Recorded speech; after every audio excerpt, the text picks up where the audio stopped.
Greetings, everybody. This is from our U.S. History 2 class. We're still discussing the return to normalcy. So in this concept 2, we'll be looking at the two phases of Republican domestic program from 1921 to 1933. So a lot of what it was based on was a rhetorical defense of laissez-faire, but in all practicality it was based on what would be known today as Trickle-Down Economics. So laissez-faire basically would mean complete hands-off, complete non-intervention of government. But that was only in theory. In many areas, Republican administrations used the power of the federal government to aid business enterprises. What they did employ is the concept that you hear a lot about today called Trickle-Down Economics.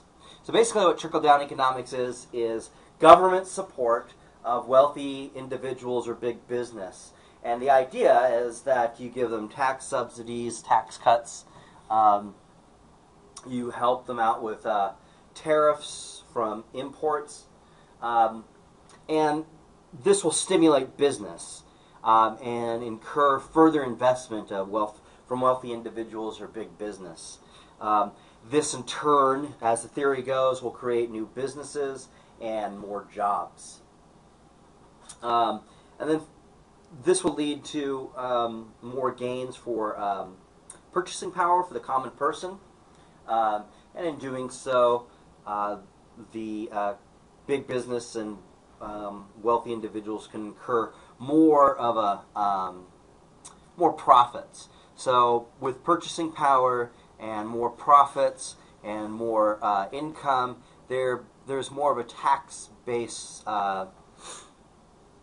to support the government. And so you have this cycle that kind of goes round and round. So it goes the theory, right? In the exercise of this theory, they had a few policies that we could break down in internal tax structure and external tax structures. So looking at the internal tax structures, basically what we have are the Revenue Acts from 1921 to 1929. The Revenue Act of 1921 eliminated the wartime excesses profit tax on business and reduced the maximum tax rate on personal income taxes from 65 to 50%. So people paid quite a bit of taxes back then. Secretary of Treasury Andrew Mellon wanted the maximum rate to be no more than 32%. However, the law did raise the corporate tax rate from 10 to 12.5%, granting some relief to lower income groups with higher exemptions for dependents. This act was the first step in Andrew Mellon's program of tax reduction for the wealthy. Mellon argued that wealthy people would not invest in industry if income taxes took a large share of the return. So in 1924, the Revenue Act lowered the maximum rate to 40%. The general prosperity known in the 1920s, basically from 1925 to 1929, brought increased tax revenues and surpluses to the federal government, and thus helping Mellon in his program to reduce taxes further on larger incomes. This aid to wealthy increased the marked inequality in wealth, which was one of the major causes of the Wall Street crash and the Depression in 1929. In 1929, 5% of the population with the highest incomes received approximately 1/3 of all incomes. Thus, the lower classes had no purchasing power. This highly uneven income distribution meant that the economy was dependent on a high level of investment or a high level of luxury consumer spending, and or both.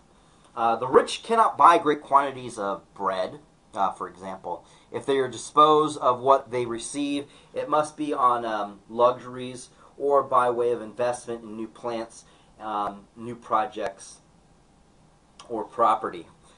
Throughout the 20s, production and productivity per worker grew steadily, between 1919 and 1929, output per worker in manufacturing industries increased by about 45%.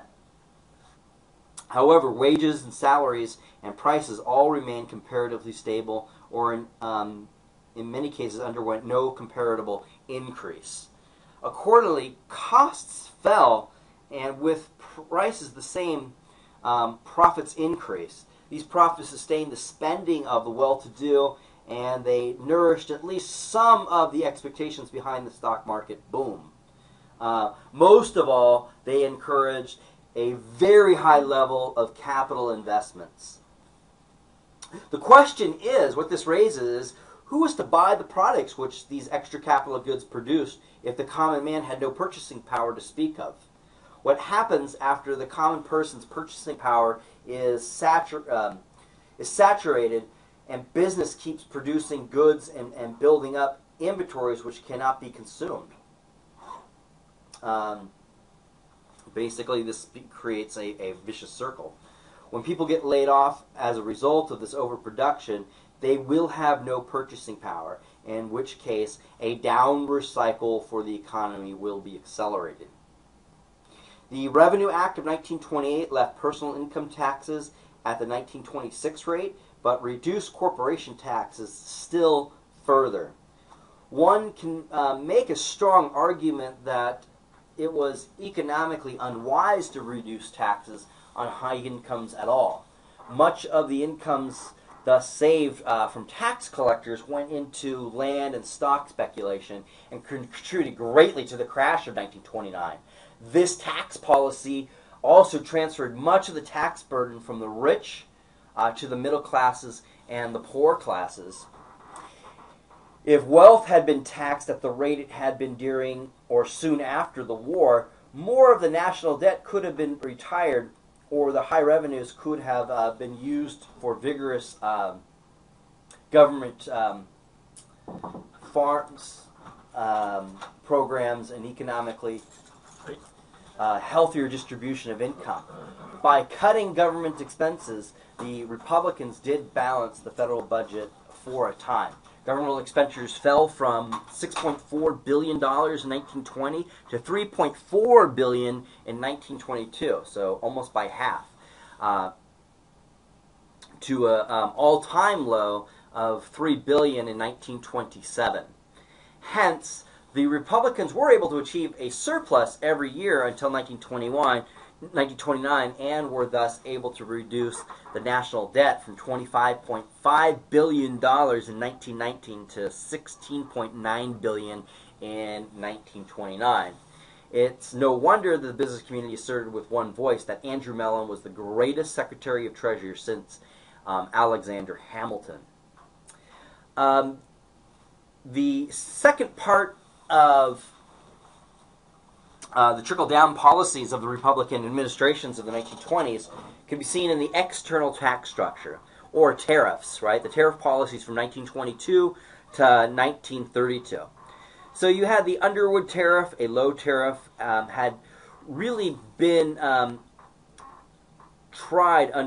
never been tried under normal conditions, for the war itself afforded protection to American manufacturers and fostered the establishment of new industries. At the conclusion of the war, these infant industries, chemicals, dyes, hardwares, and so on and so forth, clamored for protection from foreign markets. Wilson vetoed Congress's attempt to pass a protective tariff. The reason, coming from Wilson, quote, "If there ever was a time when America had anything to fear from foreign competitors, that time has passed. If we wish to have Europe settle her debts, governmental or commercial, we must be prepared to buy from her," unquote. Before World War I, the United States was a debtor nation. We owed countries money. But during and after the war, the United States became a creditor nation. Countries owed us money, in other words. When the United States was a debtor nation, the surplus of our exports over our imports had paid the interest and principal on our loans from Europe. Now that the United States was a creditor nation, from the profits from our surplus exports were added to the debt that European countries now owed us. During the 1920s, the surplus of American exports over imports continued, and European countries continued to get deeper and deeper into debt. The end result of the situation meant that European nations had to accomplish one of the following. One, increase their exports to the United States.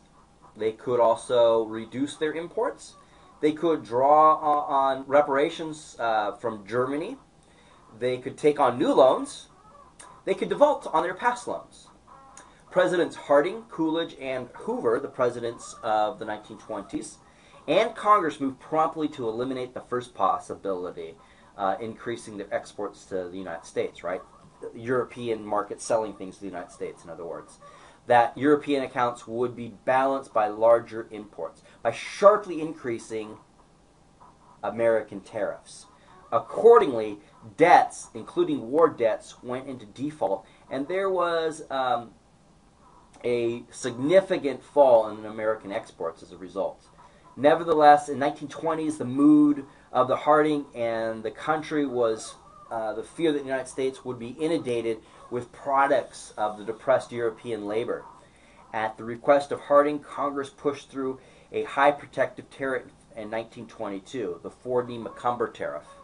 The 4D Macumber Tariff established rates higher than ever, up to 400%.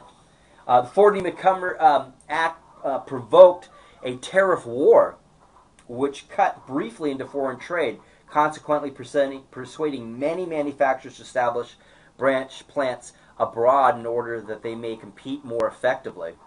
The net result of the high protective tariff was that it made it almost impossible for many European nations to replenish their financial reserves and rebuild their economy when the American market was sealed off by tariffs, thus making it difficult for them to pay the $10.3 billion they had borrowed from the United States during the war, a debt the United States refused to cancel as her share of the war effort. The high tariff thus encouraged, 1, inefficient production, 2, allowed business to make artificial profits based on inefficient production and unstable corporate structure holding companies, and gave people great faith in the economy, inflated faith in the economy, we should say. This misdirected faith, this inflated faith, encouraged people to speculate in land and stock. However, the stock market boom of the 20s had to come to an end at some time. The rise in the market could continue only as long as new people or new money were being brought to the market. So it was kind of a pyramid scheme. Once those new customers and new money were gone, so would the rise of the stock market. The market's crash is important because it revealed another weakness in the economy. The continued prosperity of the 4D Macumber Tariff, however, confirmed to the Republicans in their devotion of high tariffs. In the campaign election of 1928, Herbert Hoover stood on the Republican prosperity and reaffirmed his faith in high tariffs. The results, Hoover won a overwhelming victory over his Democratic competitor, Al Smith, 444 to 87 electoral delegates. There was no urgent need to further revise tariff revision, but soon after his election, Hoover pushed through the Hawley-Smoot tariff. This tariff was protested vigorously by over 1,000 economists, but it had no effect. The result, though, was immediate. Within 2 years, by 1932, 25 countries had established retaliatory tariffs, and American foreign trade dropped off significantly, which would usher in greatly one of the causes of the Depression. Foreign trade declined from $9 billion in 1929 to a mere $3 billion by 1932. Anyway, that's about as much time as we have for Concept 2. I will come in with Concept 3 later on. Take care.